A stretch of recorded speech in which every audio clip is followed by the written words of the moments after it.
What is up, my friends? You are very welcome along to tonight's Anfield Agenda Transfer News Roundup. I promise you I'll be back just after 10 o'clock, and I am a man of my word, so here we are. I do have some updates to go through from the video earlier on as well, so if you did watch that, there is still plenty in this video that we need to discuss, and as always, I want to know your thoughts in the comment section. If you enjoyed the video, please do drop a like, and don't forget, you can get your tickets to our Cardiff and Liverpool shows, our last ever two-stage shows, in the description of this video. Tickets are priced at just £15 and they are all ages events, meaning everyone is welcome to come along.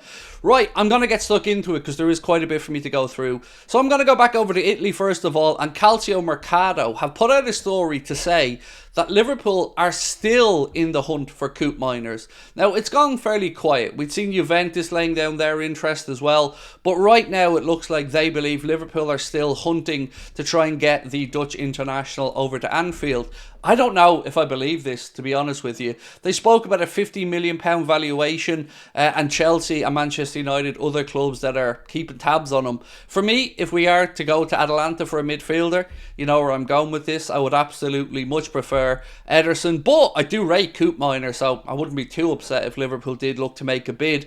I just don't know what we'd be hanging around for. Yes, he's away with the Dutch team at the minute, but he's a player who's been achievable for a while. So I want to know, you guys, do you think there's truth to this story, or is it just the Italian outlet trying to maybe stir up a little bit of interest in some of these Atalanta players? Because the next story, guess what? It's about another Atalanta player, and this one you absolutely won't be expecting me to come out with. Calcio Mercato have also said that Atalanta have stuck a €60 million price tag on a target for Liverpool, Manchester United and Chelsea. Want to guess who it is? It isn't Ederson. It isn't, of course, Coop Miners, who we spoke about. It's Ademola Lookman. And I don't think that there is any truth to this, that Liverpool are looking to sign Ademola Lookman. He had a brilliant Europa League, obviously the final as well, and he's a very good footballer. Nigeria international, obviously previously played with Everton, got over to Germany, done very well there, got himself a move to Italy, done very well there. But for me, it's a no. I think there are younger, better players that we could look to attract to the football club, and I don't think there's any truth to this other than, again, the Italian outlet looking to potentially stir up some interest in those Atalanta players, because the stories are coming out thick and fast from that side, and yet nobody has made a move for any of the Bergamo club's players. So let me know your thoughts on that. The next story is a little bit more believable, and this is coming from Sasha Tavalieri, who believes that Liverpool, Manchester United, Chelsea and a couple of other clubs are still interested in Johan Bakayoko. Now, this link goes back quite a while, so I can understand where Sasha Tavalieri is coming from. Obviously, he's part of the Belgian Euro squad, had a very good season, I think 9 goals, 12 assists. He's only 21 years of age. And I just don't know too much about him, in all honesty. I've always said, if the club deem him good enough, I can understand the attraction for all of the other reasons, the numbers, the age profile. It is a big step up to come from the Eredivisie to the Premier League. Some players in the past have made that step effortlessly, some of them effortlessly, unlike the way I pronounce that word. Others have struggled. So, I do back Arne Slot to know the market, and if he thinks he's good enough, I'm not going to complain about it, because I do think we could add another wide forward. The part that I'm a little bit confused about, and I think Bakayoko operates more on the right hand side, but for me, I just want to know why we're not in the conversation for Nico Williams, or if indeed we are. Fabrizio Romano certainly reckons Liverpool are keeping tabs on him. We do know that Nico Williams has that release clause, but also a rather hefty wage that he's getting paid at Bilbao, so we would want upwards of £200,000 a week likely for his next move, which would put the likes of Barcelona off. So what do you think? If Arsenal get him, I'm going to be honest, I'd be very frustrated about it. But I do hope that Liverpool are still in the race, despite what the likes of James Pearce and some other journalists have said today. So, Fabrizio Romano has been speaking about the lack of transfer activity and how it may be slowing down a little bit and what could be the cause of it. And he said, I think many clubs in England, we mentioned Arsenal, the same for Liverpool and others, waiting to see what happens in terms of a domino effect after the Euros. I can understand that, I really can, but what we also have to remember is after the Euros, most players will get 3 weeks holidays from their clubs as well. So it is making it a little bit tight there to get these players in, and whilst clubs will always want the best business, I can understand that, we also need to keep mindful of the fact that we have a new coach in, a new way of getting across to the players what he wants them to do, and that's going to take some time as well. So I hope that Liverpool can act quite quickly.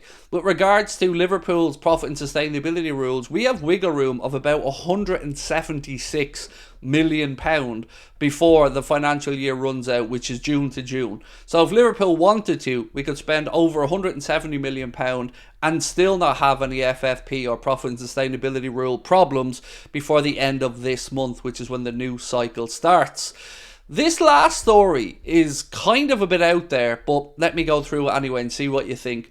Liverpool ready to swoop for Zirkzee. Yes, the player who Manchester United have been linked with, 23 years of age, and they say that Liverpool are looking to hijack the deal that Manchester United are trying to get done and over the line. Jonathan David is another player that's been linked with a move to Manchester United, and I don't want Jonathan David anywhere near Liverpool, to be honest with you. Hasn't really impressed me when I've watched them with Canada, and I know he scores some goals in Lille, or for Lille over in France, but I just never rated the guy. So Zirkzee is an interesting one. They say in this piece here on Called Offside that it's the delay in Manchester United actions which has given Liverpool a chance to maybe come in and hijack the deal. Arne Slot is apparently a big admirer as well of the player, again according to this piece.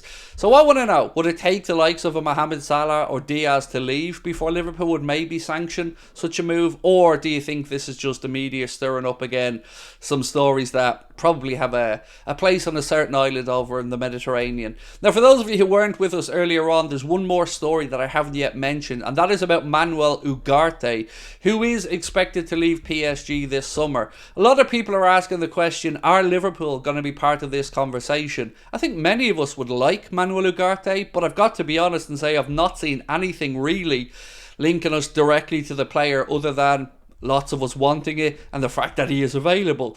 I always ask, if he's available and if he's 50 million quid, which is reasonable, I'm surprised there hasn't been a clamour for his signature. He didn't feature much for PSG under Enrique. Maybe there's a reason for that. Maybe it's a stylistic thing.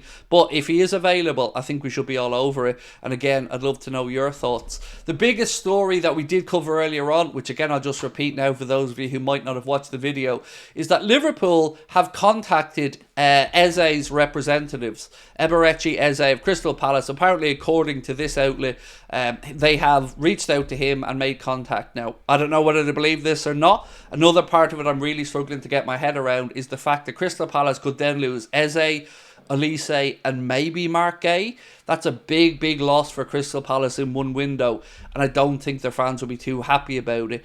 I believe that Eze does have a release clause in his contract, so like Elise, that could be triggerable, but I want to know what you guys think. Is there much to this? I know a lot of you like Eze, can play as a winger, can play as a number 10. For me, again, you'd be looking to have to lose somebody on the left, whether that's Diaz, who I believe will be the focus of an offer from Barcelona as soon as they sell Rafinha, and it looked like Al Hilal are going to give them a big bag of money for Rafinha, which will mean that they will come looking for Lucho. So let me know your thoughts on this one. Do you think, like the journalists have said, that Liverpool have no intention of selling? Because I find it weird that we say Liverpool aren't selling and then give a price that Liverpool may be interested in selling him for, which was about 50 or 60 million pound, or upwards of 50 or 60 million pound. The only other bit of news from today was that Endo could well be taking part in the Olympics with Japan. It hasn't been decided yet, but it would mean he would basically have little to no pre-season with Liverpool if he was part of the Japanese squad for the Olympics over in Paris. That is pretty much it from me, my friends. We will be back tomorrow with live content at 8:30, and there'll be a news video coming out about 4 o'clock tomorrow afternoon as well. I hope life's treating you well. I hope you're enjoying the football if you're watching it right now as I record this. And of course, don't forget, you can check out the Copa America later in the evening as well. Their games are usually played about 11 p.m. and about 2 a.m. our time, so do keep an eye out. Premier Sport are showing a lot of the games as well, and I've very much been enjoying them. So it is over to you now, my friends. Let us know your thoughts, and again want to remind you guys that those tickets for our live shows are available. We're going to be at the Richard Burton Theatre in Cardiff on August the 2nd and at the Hot Water Comedy Club in Liverpool on August the 4th. Both all ages event. Both of them have limited tickets remaining, and when they're gone, as they say, they're gone. I want to thank everyone that has supported us so far, bought those tickets. Can't wait to meet you all. We're going to have a meet and greet after the shows with everybody as well. Photos, all that kind of stuff, whatever you guys want to chat about. That's what we're here to do. So other than that, I hope you're all having a lovely summer. I really do appreciate you watching. Don't forget to join us live tomorrow, and I'm looking forward to reading up on your comments on this video and all of Liverpool's transfer business, or lack of it, so far. Talk to you then. Bye bye.